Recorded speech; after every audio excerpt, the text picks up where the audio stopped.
Hello everyone, today I will show you how to fix Discord mobile stream zoomed in issue problem. If you find this presentation helpful, please consider subscribing and liking. Method 1. Zoom out on your mobile. One of the easiest way to fix the ultra zoom issue on Discord is to zoom out on your phone itself. If you are using an Android device, you can turn on the magnification and manage this visual. On the other hand, if you are using a phone, you can double tap the screen and drag your fingers to optimize the settings. Method 2.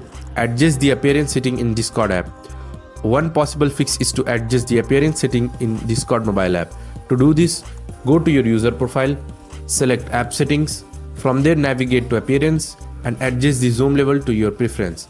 This may help to reduce the zoomed in effect. Method 3. Update your Discord app. Make sure that your Discord app is up to date. Go to the Play Store or App Store manually. Update your Discord app. If auto update is enabled on your Android or iPhone, this app should update automatically.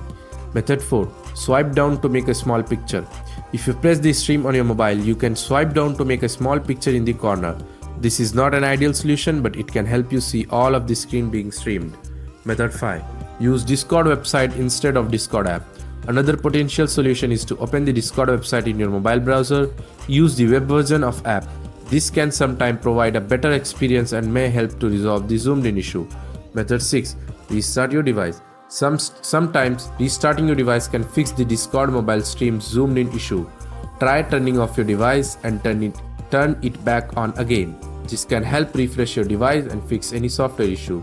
Method 7. Contact Discord's support team. If none of the above solution work, you can try contacting Discord support for further assistance. They may be able to provide you with the additional troubleshooting step or escalate the issue to their technical team. Thanks for watching.